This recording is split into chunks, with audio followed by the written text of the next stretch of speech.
Okay, good afternoon, everybody. We're going to go ahead and get started. This is the future of RF semiconductor test panel. The panel here is made up of test and measurement and one semiconductor expert here, and we'll cover topics from on-wafer mmWave testing, low power and low cost approaches for IoT testing and RF front-end testing, OTA. Good afternoon, everyone. There we go. My name is Greg Peters. I'm with Keysight Technologies, and I've been with the company over 30 years. Just a brief comment on the challenges of RFIC test is that we view them as there's many. There's a high diversity of applications, and therefore there's a high diversity of measurement requirements, ranging from very simple transistor test all the way up to complex, highly integrated silicon designs, which are becoming increasingly common, as you know, at higher frequencies. So we view the challenge as multifaceted with many different approaches and requirements, and it does depend on the application. And in this discussion, you would also want to include large ATE tests because that's increasingly the way that things are getting done on a volume basis. So I'll turn it over to my colleagues here and then answer questions down the line. My name is David Hall with National Instruments. Pleasure to be here. And National Instruments obviously works on a wide range of test and measurement solutions. Per the scope of what Pat mentioned, everything from small IoT devices to mmWave. I agree with Greg, there's a tremendous number of challenges for mmWave testing, everything from over the air to positioning antennas. There's a lot of uncertainty yet in terms of how those devices are going to be tested. One of the challenges that we're solving in the short term is probably in the sub-6 gigahertz ultra wideband, where we're seeing carrier aggregation and tremendously wide bandwidths, particularly in the 3.5 gigahertz band. So that's a challenge that we're working through today, but there are many others as well.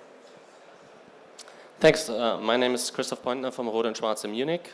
Actually a home game for us almost here. Thanks for having us. At Rohde and Schwarz, as you all know, we look into all the same application signal generation, analysis, communication, testing. Now looking at the mmWave arena, first of all, which Dave has already mentioned, I think OTA testing will be a very big challenge for all of us. The use of the higher frequencies, higher attenuations, more integrated designs cry out for new test approaches, and very much, as already Greg pointed out, in a way that we need to look at the specific application. Each and every application needs a different look into it, and quite a few of them need totally different approaches as well, and I hope we can discuss a few of them here in this panel. Thanks. Good afternoon. I'm Oleg Krutka. I'm head of mmWave at Broadband Design Products for Qorvo. So my team is working on product development for a wide range of markets that include mmWave, radio, backhaul, cable TV, optical, and base station infrastructure. From my standpoint as a user of RF test, the challenges, I agree with my colleagues here, are pretty diverse. However, I would categorize them into two broad categories. First of all, how do I ensure that we ship spec-compliant parts? And at the same time, how I can ensure that our cost is relatively inexpensive so our products are still competitive. Thank you. Hi, good afternoon. Jonathan Borrell from Anritsu. So Anritsu also a supplier of test and measurement equipment for network analyzers, spectrum analyzers, signal generator, etc. So we talk a lot about mmWave and this type of technology. We talk about OTA, over-the-air testing, the challenges there. But we also need to recognize that a lot of this technology is coming from what we call professional grade applications, so aerospace, defense. And one big challenge for the industry is to take this into consumer grade applications. If it's going to be successful in 5G, we need a testing method which is affordable, quick, easy, and something that can be used for a consumer grade mass market application. Great, okay. So I think I wanted to start at kind of the chip level, and then we'll work up through the module and up in frequency too. So, right now, how are we going to solve the solution for, really high volume testing for the high orders of carrier aggregation, broad bandwidths, like at the handset level and with the chip and module level? anybody go ahead and take maybe if you, Ole, if you want to just kind of outline what you're facing, and then we can hear from the test and measurement people. Okay, I can start. So in Qorvo, we have been developing millimeter wave product for point-to-point radio and SATCOM for multiple years, over 10 years. And we have always been facing the challenge between getting reproducible, accurate testing data and also trying to have relatively inexpensive testing. So we have looked at various different approaches for the test. And in some cases, what we start doing is that we do quite extensive RF wafer test, going all the way to millimeter wave frequency, and then we go to a package part and front-end module, and we try to do as minimum RF testing as possible, only to ensure that we have done assembly correct. And that usually works out the best for the cost structure.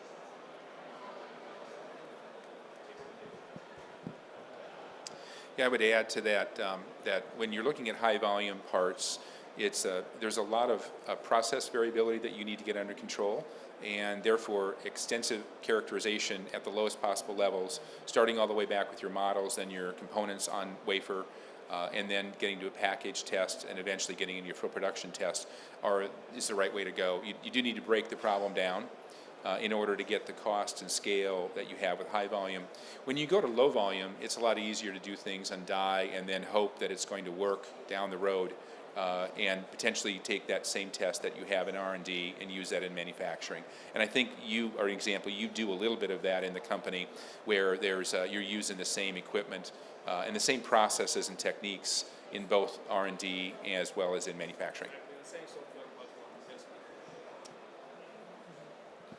Yeah, thanks for pointing that out. I think that's a very important topic to talk about scalability of the solutions, as you've mentioned before, and then the same sort of interface, same sort of software to run your tests in R&D, in production, and basically from the wafer level onwards.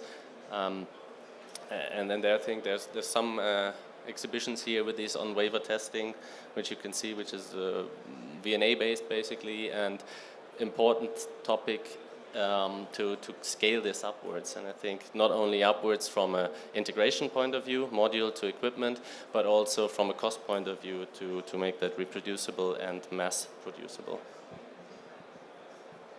Okay, and then at the chip level, you're referring to that. Have we accomplished that? And do we have accurate models for millimeter wave on wafer testing? Is that accurate and fast enough in order to make it cheap enough for the chip level that you guys are looking at for the future?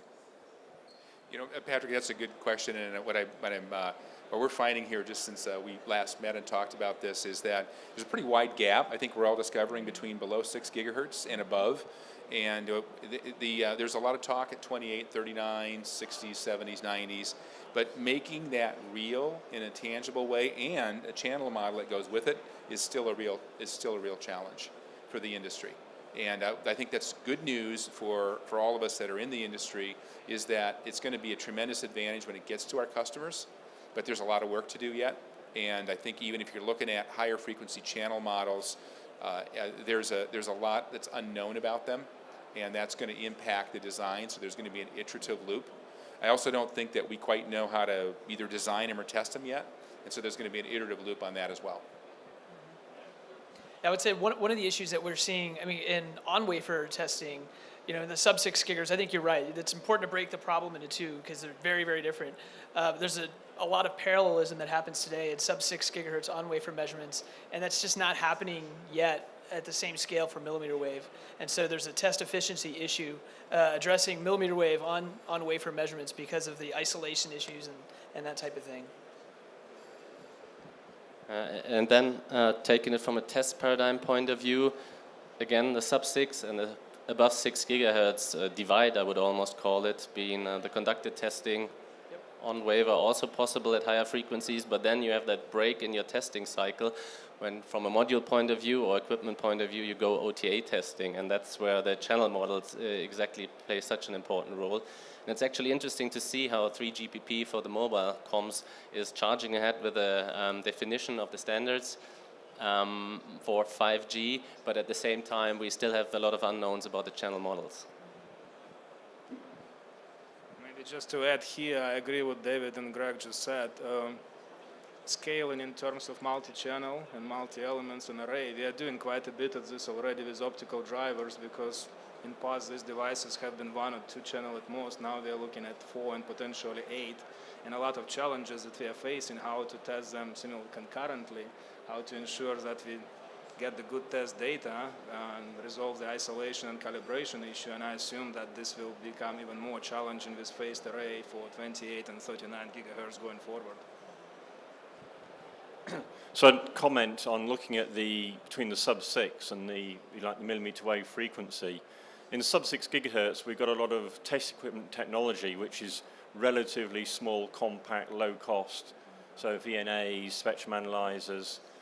If we have the thought that we'll just scale up the test method, but now we're going to have these huge test boxes, which we have, and you can come to any of our booths, see our glorious big test boxes. The challenge is how we move away from having massive test boxes for the millimeter wave and have a much more affordable, compact solution for testing in a higher volume, because we again need to move from an R&D test with a big box into a much more compact production, high volume test equipment. Can we get a little more specific then about OTA testing? So there's no standards now for above 6 gigahertz. So where do we stand in that? Where are the standards? When do you think they would be defined? And what are the things that specifically we need to resolve in order to accomplish that? And what kind of test system does that look like at the end? The definition is ongoing. 3GPP, as I said before, is charging ahead. I mean, there's a lot of work going on. Every round of discussions we have, every panel we have, there's another acceleration of the program. So the standards will be there by the beginning of 2018 or all the way throughout 2018.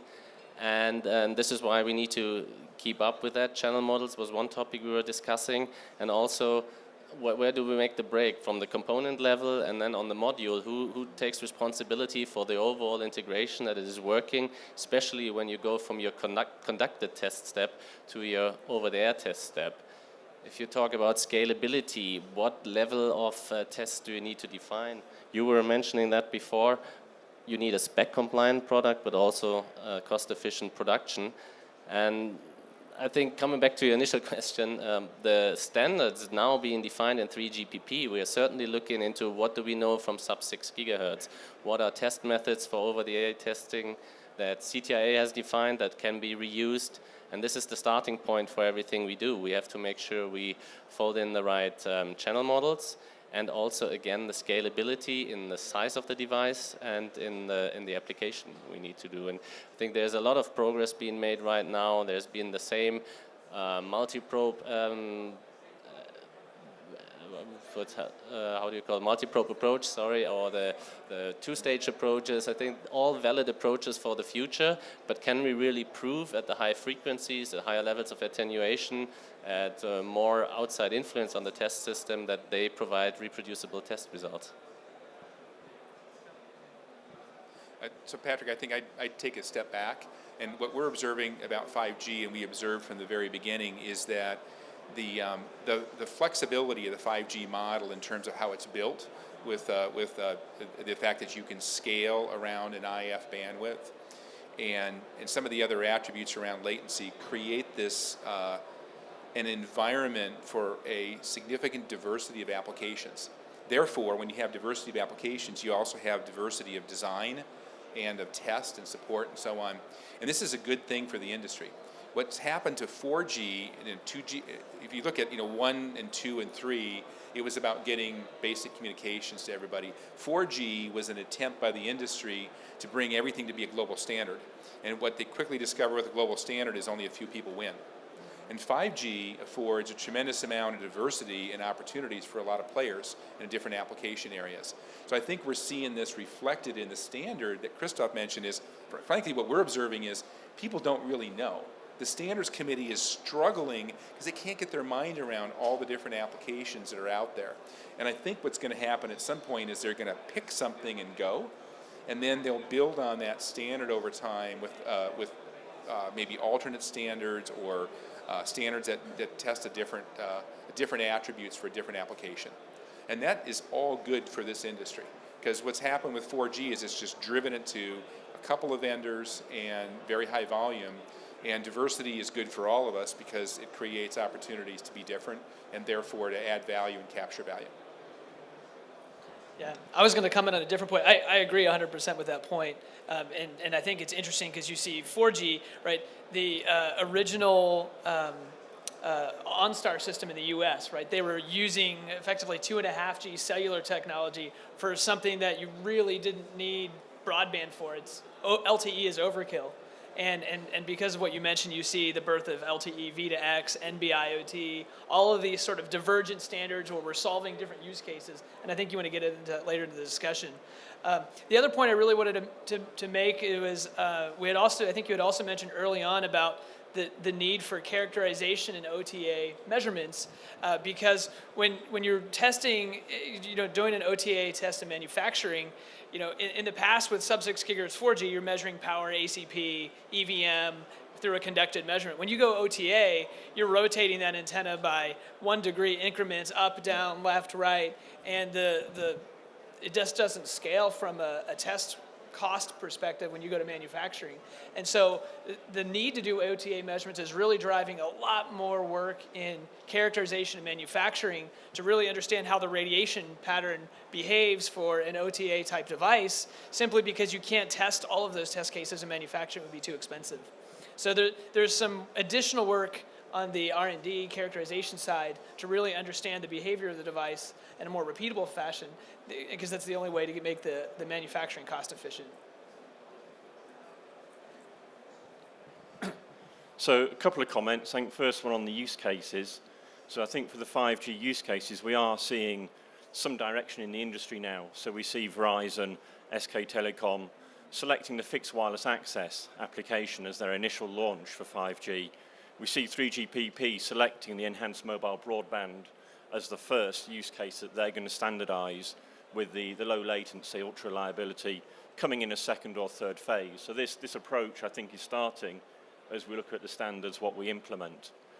Coming back to the question of OTA, I think the real big question which we look at is near field versus far field. Is the absolute fundamental question we have. What can I do in the near field? Because if I can do it in near field, I have low cost, I have compact, I have high capacity, I can imagine a production line full of near field testers. But of course, near field has many, many issues. As soon as I go into beam steering, into phase alignment, these kind of issues, what's the repeatability of a near field system?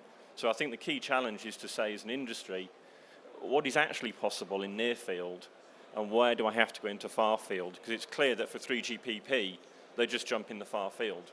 We go there, we can do everything, you just have to buy a big chamber and life is good. But from an industry to be successful, I think we need to look very closely at the near field measurement techniques and just what can we do there.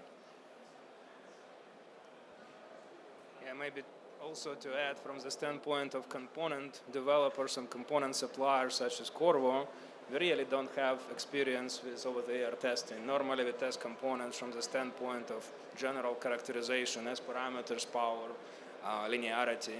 So now with, although there's definitely a diversity of use cases, but in general, the physical mechanism is such that it drives integration of the front-end module with antenna. So we'll need to figure out how do we deliver the front-end module that is functional even though we cannot test it in a conductive way. So we'll have to figure out that challenge. So for the fixed wireless access, the 28 gigahertz and 39, I mean, that's going to have to be figured out soon. What are the key parameters in a finished array that we need to measure? Do we know what those are now, and could we define them? So we have some of the parameters that we know. Obviously, we need to meet power. We understand the backoff, 10, 12 dB backoff. So even though the modulation scheme may not necessarily be finalized, but at least we understand how much power capability devices need to have. We can test phase change. We can test some basic, maybe linearity proxy characteristics, IM3 or IM5, but it's still work in progress. Can we measure, like, single beams and really understand the angular resolution we need? Yes, I think that brings us back to what we know before. It's the question of near field to far field, certainly, that changes. Gets a bit easier with higher frequencies, but then again with higher arrays, that advantage might be eaten up. But I think that's a useful test case from our point of view, because it's a stepping stone towards the real mobility test case, which will bring a whole lot of new challenges to us. So we will be able to almost statically characterize the phased array, the pattern, the beams, but we also have the first dynamic approaches, the beam search algorithms that are defined, which is the best beam to use. So that gives a first foray into dynamic testing, but is certainly not the answer to the full moving scenario. I was going to say something similar, that the fixed wireless access use case is chosen because it's not having mobility. So really our focus is for the in-band characterization of the transmission, obviously all the out-of-band transmission, but as we said, the beam tracking, beam management procedures, which we know are coming in 3GPP, they're not part of the fixed wireless access. So I think we can really focus on the air interface and the, if you like, the raw RF transmission reception issues on the first deployment of fixed wireless access, nail those down, and then move on to mobility, second phase. Okay, I wanted to open this up to questions. So we have a lot of experts here. Anybody have any questions? Or we can continue on. I'll bring the mic down to you.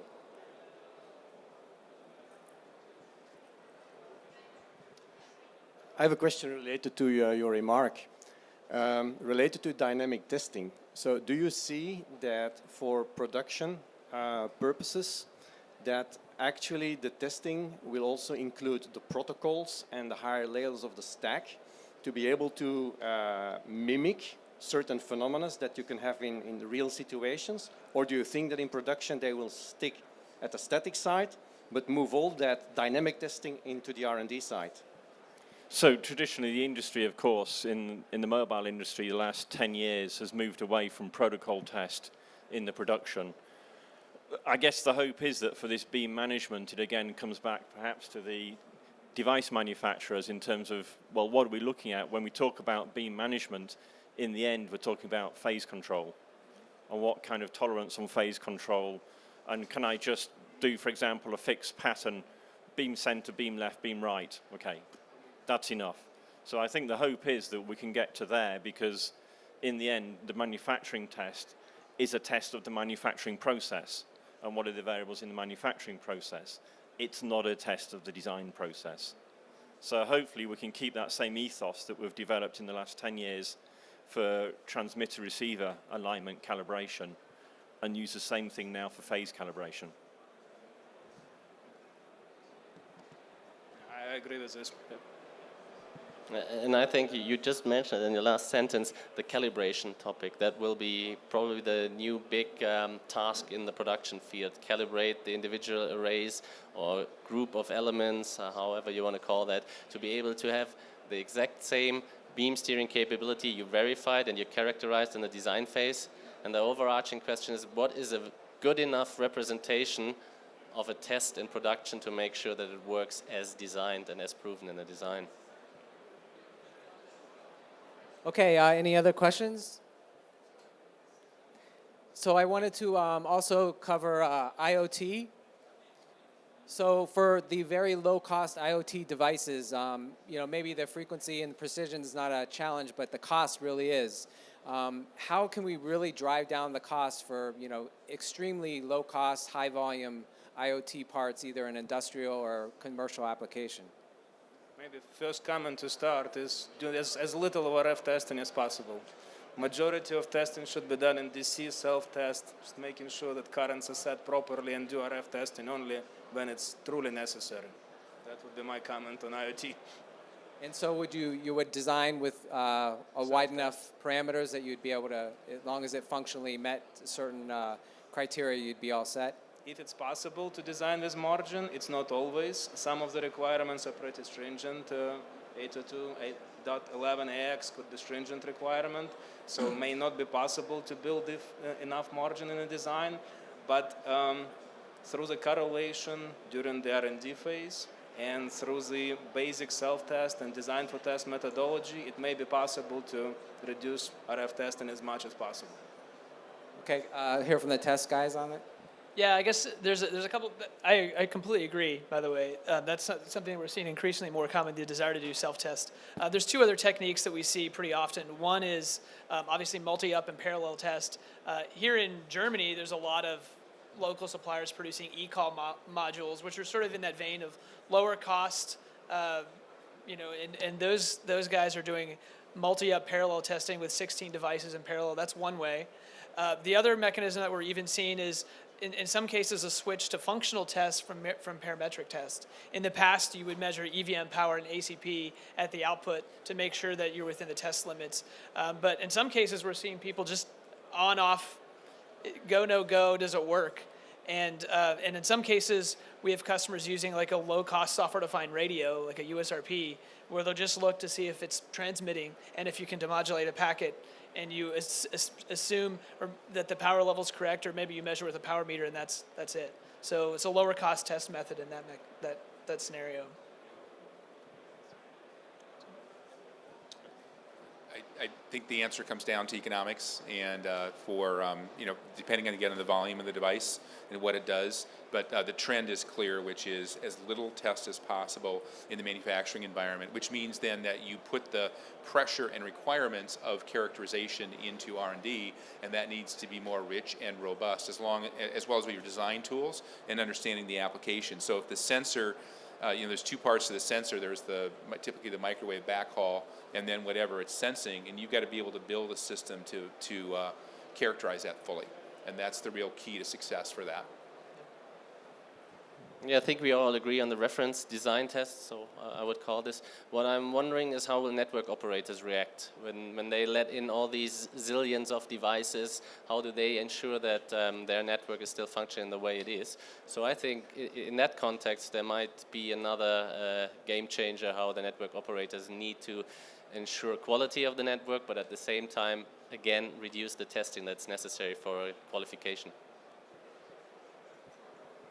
And you guys did mention like calibration. So if we go back to like mmWave, what types of things, how can we speed up the calibration and do it, electronically? Is it a temperature matter? Because it can be very sensitive to the device if you're talking about like a phased array.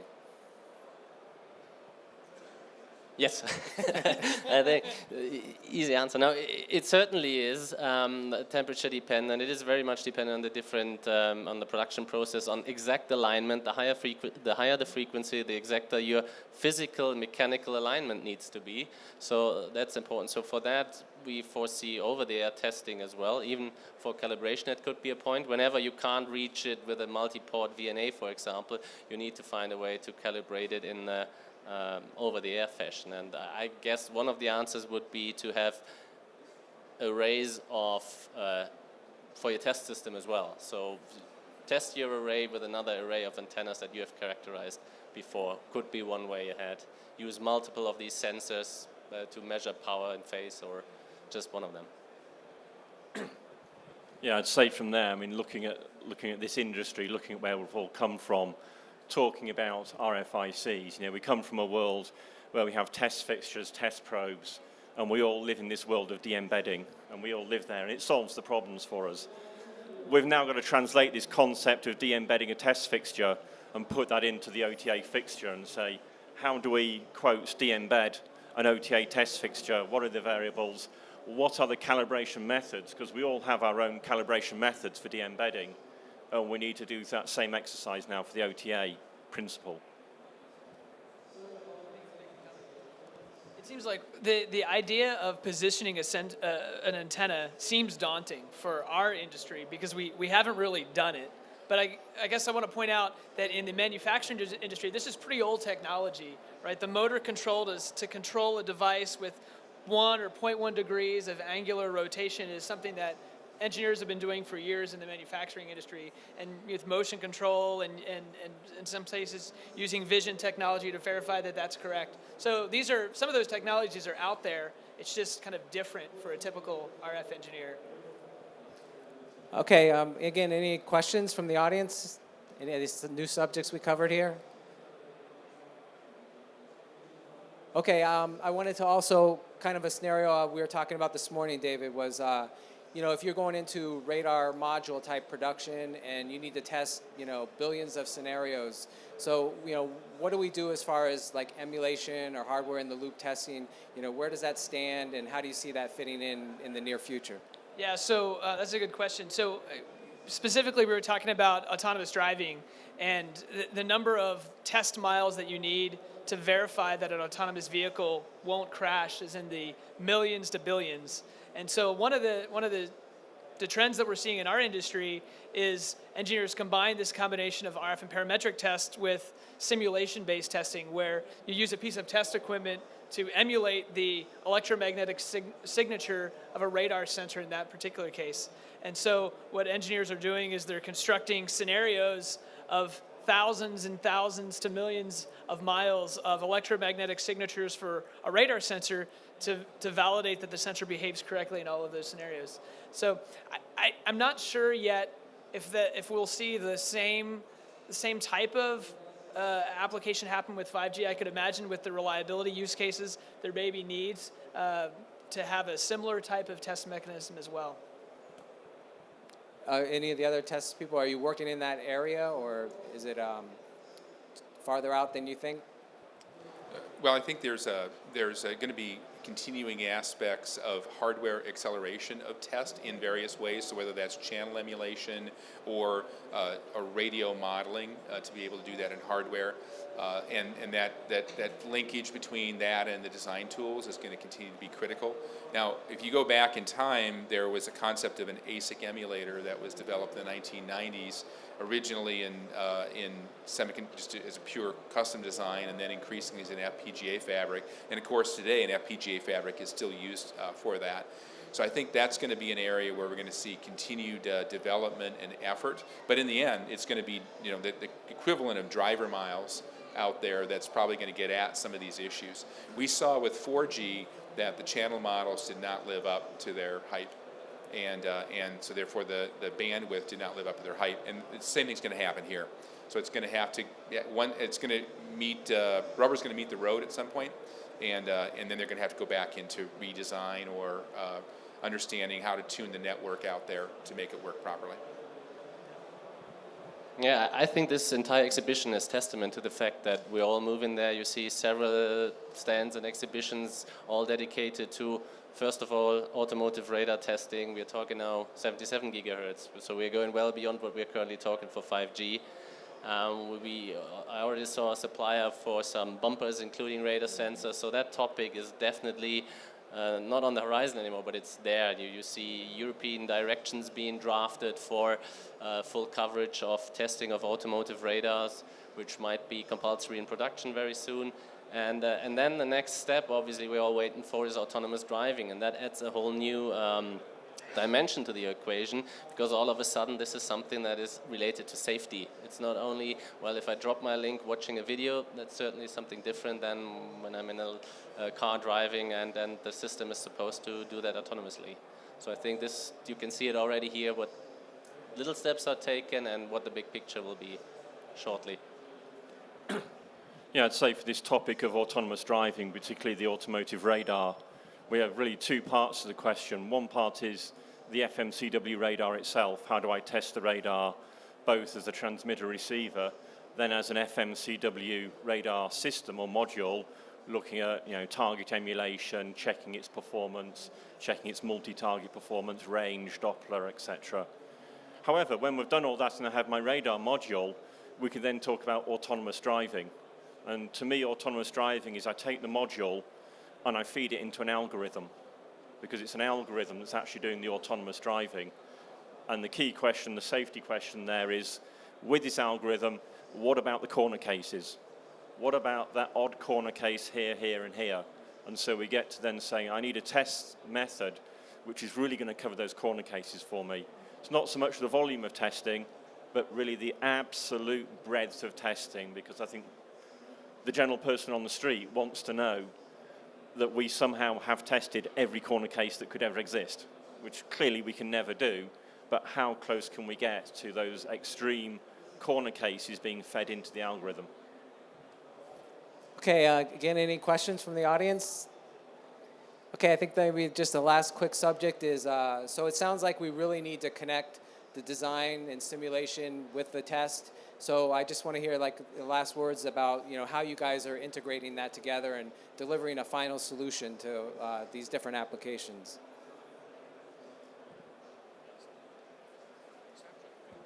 Yeah, well, there's a couple different aspects to that problem. There's actually, you could break it down into a few parts. There's the characterization to production challenge and measurement correlation. That's a lot easier to solve. I think the holy grail is the design software all the way through manufacturing tests. We at National Instruments have a couple different initiatives underway to work on that. Obviously, we work with a lot of engineers both through the manufacturing and characterization groups to get those groups to share common tools to better correlate measurements. It's kind of eye-opening to see how siloed many organizations actually still are. We have one group that literally throws a design over the wall to another group without any knowledge of the tools that they're using. So some of the easy work is working with organizations to help them understand each other better to solve some of those challenges. And then to solve the Holy Grail challenge, part of what we're doing is working with a lot of the IC designers on developing a common set of tools to better enable them to take designs all the way from the design software through manufacturing. In some cases, we're using tools like using common waveform libraries within the AWR environment, for example, and taking that same algorithm to the manufacturing test floor. So there's still a lot to be worked on there, but there's pretty significant challenges. I was going to add on the common waveform libraries. I think that's one of the biggest challenges the industry has, is getting that. And there is some standards work going on around this for 5G candidate waveforms, is to get some level of commonality that people agree on so they can be tested. I think right now there's a proliferation, and it's often you don't know what you're working with. So that will help, and that's a standards plus an industry activity. Yeah, for us, it's obviously scalability. It's to be early on with R&D, and then you can define together with the groups. Either they work together or individually for the production solution, for example. But you see more and more that this gets integrated. We hear about customers who have one budget now for R&D, for production type solution or test solutions. And I think that's the scalability, that's the important factor, and also to be present at all these locations, from component through module through device, and then integrated systems when we're talking about autonomous driving, and then to get the capabilities of the instruments in an affordable way for a production lineup, like an OTA test system that is showcased here, which serves as a quick test for beam steering tests and a rather affordable test setup. Yeah, just to add, so my colleagues here in test and measurement industry, you guys have unique opportunity here. We are, as you said, we are somewhat siloed. We are developing components. These components go to network equipment manufacturers and then eventually to operators, but you service all aspects of this market, so you can provide the glue that can service as an opportunity for us to do better job during the handoff when we are developing our own products, and then it goes to the next level of the customer. Yeah, I'd comment back to my original comment on the need to think about production test methods at the start. So I think as we are taking some maybe established technologies into very new markets, into high volume markets, I think the mantra is easy. It's designed for test. Okay, I want to thank everybody for joining us today, and thank our panelists for a great job today. Thank you.